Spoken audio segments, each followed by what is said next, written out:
Welcome back to the program. So, just a couple of things. First and foremost, thank you all so much for the well wishes for my dog. Yeah, it was a pretty crazy, harrowing experience.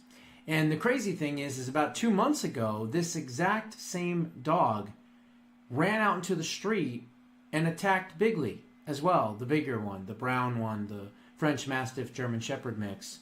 And it went after the dog.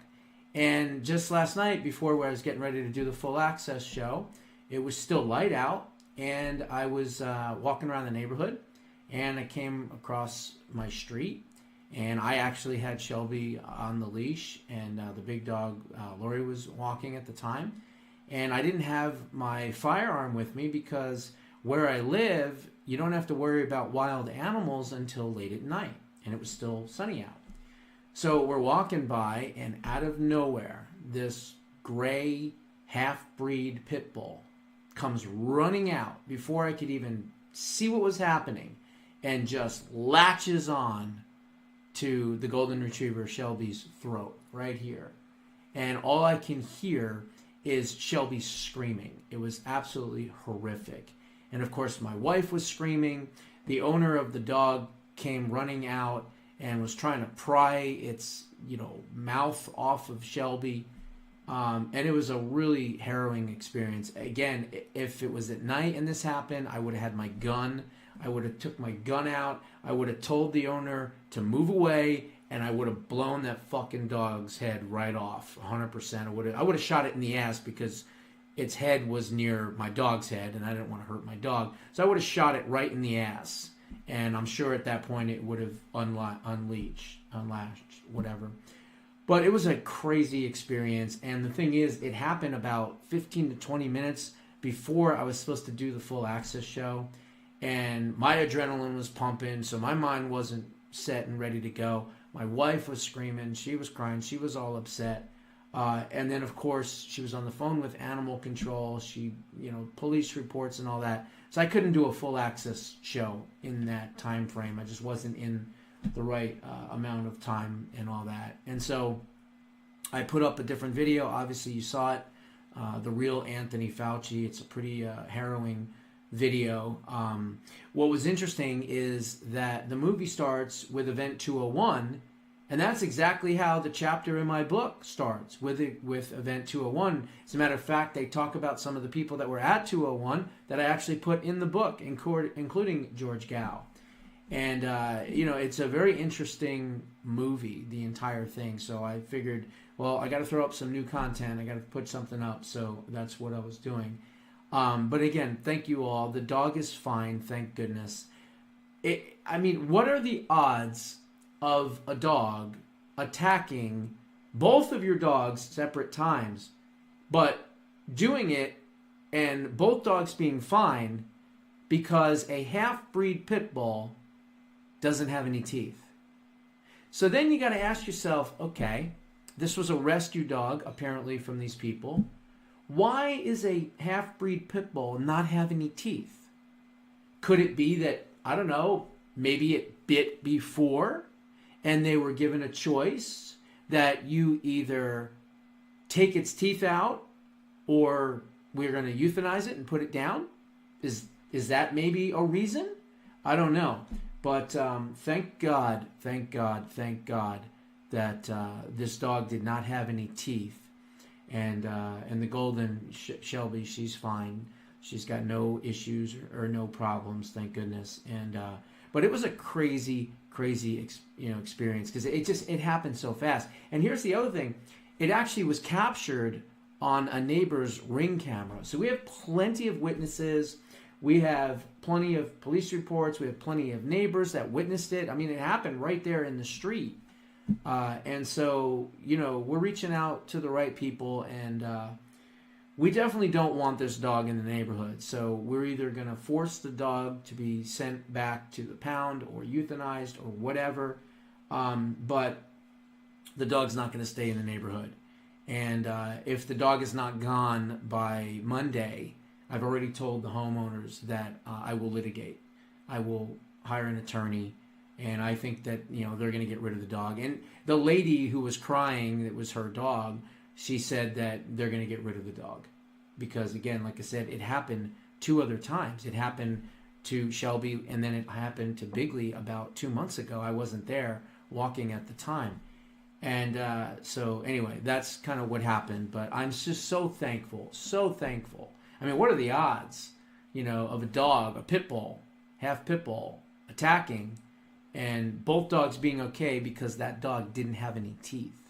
So I'd like to do some investigation to find out why that dog doesn't have any teeth. And I can assure you it's because it bit with teeth and probably caused some damage to either another animal or another human being. But anyway, thank God up above that the dog didn't have any teeth. So I appreciate the well wishes. Okay, let's get into some other things here. So really, the only thing I really want to talk about is just a couple of things. Immigration. We already know that Holman is the border czar. We know that Stephen Miller has said on day one, executive action, boom, we are deporting all these people. We're getting rid of them. We know that some of these mayors and Gavin Newsom and all these other people are trying to Trump-proof for immigration, and they said they're not going to work with them. Now Eric Adams is. But remember, Eric Adams, he wants what? He wants a pardon and probably some cash, okay, to help get rid of these illegals from New York. But President Trump has a plan, okay? And if the countries that these people are going to be sent back to, say for whatever reason, we don't want them back, he's got a plan, okay? Illegal immigrants facing deportation could be sent to places other than their home countries under a plan developed by President-elect Donald Trump's transition team. Deportation can be stalled when a nation, such as Venezuela, refuses to accept its citizens, and that America wants to deport. To address this, President Trump's aides are trying to develop a list of nations that will accept illegal immigrants who are not citizens of that nation, according to an NBC report. NBC listed multiple nations in and around the Caribbean as possible destinations, including Turks and Caicos, the Bahamas, Panama, and Grenada. Oh, that's nice. So the next time you want to go on a vacation with your sweetheart to the Bahamas, now you're going to have illegal aliens there. But hey, you know what? At least they're not in America. Get them the hell out. That's what I say. The office of Bohemian Prime Minister Philip Davis said that it was approached by this transition team and was thinking about it, but likely will reject the concept, according to The Guardian. Mexico, which has also been mentioned as possible destination for these illegal immigrants, wants to avoid taking deported illegal immigrants from other countries. Yeah, well, guess what? You're probably going to have to do it anyway. Because here's the thing. All President Trump has to do is say, okay, look, Venezuela, we give you X amount of dollars in aid. Mexico, we give you X amount of dollars in aid. Panama, Honduras, El Salvador, although El Salvador is actually a good country now. But all these different countries that we are giving aid to, Nicaragua, many others, we just say, hey, take them back where this gets cut. So we do have leverage there. And so we'll see what happens with that. Scheinbaum, very interesting that a Jewish Hispanic woman runs Mexico now, didn't say that Mexico would, quote, flat out refuse deported illegal immigrants, instead saying that she doesn't like the threat of President Trump's tariffs against Mexican products, and that she will try to work with the president-elect and his new administration to figure something out with immigration. So I wanted to kind of just point that out because, again, this here is what we're dealing with. We're dealing with countries that don't want these people. And why don't they want these people? Because most of them are exactly as Trump said. They're rapists, they're murderers, they're drug dealers, they're drug smugglers, they're sexual traffickers. I mean, they're fentanyl dealers. I mean, they're cartel members. We don't want them here. And obviously, they were causing problems in their own countries, which is one reason why they were sent here. So again, just like Trump says, they emptied out the jails. Remember what he says, Venezuela and all these other countries, their jails are completely empty because they're all here. So Holman and the rest of the crew are going to get busy, get to work, and they're going to run over these mayors and governors and Democrat politicians that get in their way. And again, the law states that they're allowed to arrest governors and mayors if they do get in the way because they're harboring illegal aliens, and that's against the law. It's a felony. So anyway, I wanted to kind of point that out. The other thing was this. Awesome. So we know that DEI is basically DEAD, right? And many of these companies, Walmart in particular, has announced no more DEI. They're firing their DEI groups. Some of the colleges around the country are doing the same thing. Target has mentioned that they're going to be less involved with this type of stuff. Many other corporations have already eliminated DEI associates and hires and things like that in entire departments. So as I've told you for the last 2.5 to 3 years, when we were at the thick of all this DEI bullshit with, of course, Anheuser-Busch and Dylan Mulvaney and the whole thing with Bud Light and Target and Adidas and gosh, who knows how many other companies that were dealing with all this stuff. At the time, I said what? We're gonna win the battle. Why? Well, it's real simple. It always boils down to this, folks. You don't have to be a brain surgeon to figure it out. Are you a business? Yes. Okay. Is your goal to make a profit or to make a political statement? Well, more than likely it's to make a profit. And if your political statement is getting in the way of your ability to make a profit, guess what? More than likely, if you're smart, you're going to eliminate the political statement so that you can continue to make profits. So it was just a matter of time before corporate America figured that out. Now, the good news is that organizations like the, the HRC, and it's not Hillary Rotten Clinton, it's the Human Rights Coalition or campaign, which literally has nothing to do with human rights. All they do is pressure corporate America to adopt woke policies. And so now many of these woke companies that are starting to not be woke anymore, they have eliminated that Human Rights Coalition group.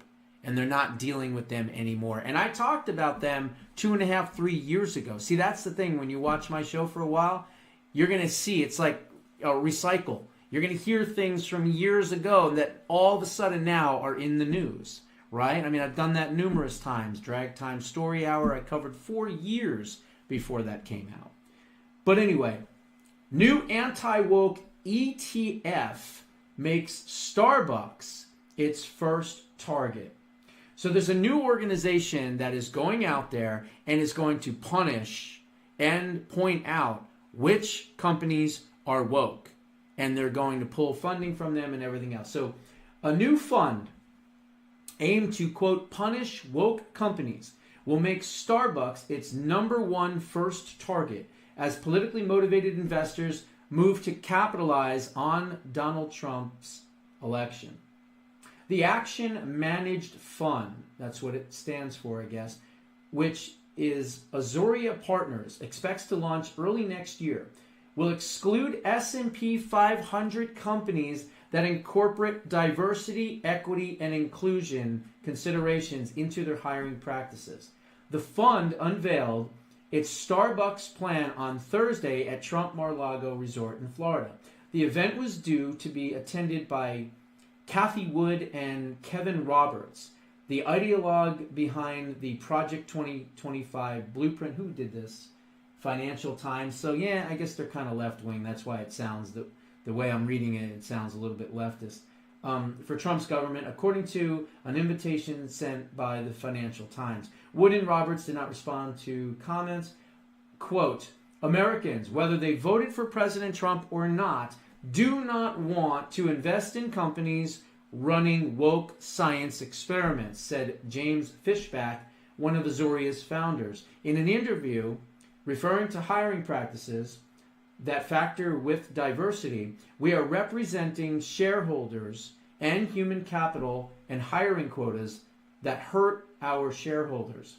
The coffee giant chain, with a market capitalization of about 110 billion, talking about Starbucks, denied in a statement to the Financial Times that it had, quote, targets or quotas at any stage of the hiring process. The chain said that the policies cited by Azoria, which included reaching racial and ethnic diversity quotas at least 30% among corporate employees, were aspirations and not quotas, and that they recently expired and would not be reinstated. Look, a lot of these corporate companies that went way far into the whole wokeness and the BLM, and remember when the George Floyd and all that crazy stuff, these people were tripping over each other to come out with statements saying how woke they were just to get into the good graces of the Human Rights Campaign Coalition and all these other left-leaning groups at the time. And I covered that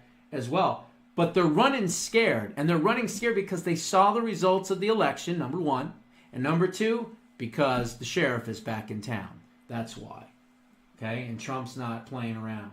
The new fund is the latest attempt by Trump-supporting investors to push back against DEI and environmental, social, and governance initiatives by big U.S. companies and to profit from the coming change in government in Washington. Shares in Starbucks, which has around 40,000 coffee shops globally, have lagged behind the broader market this year, but have risen since August on hopes that newly appointed Chief Executive Brian Niccol would turn its struggling business around.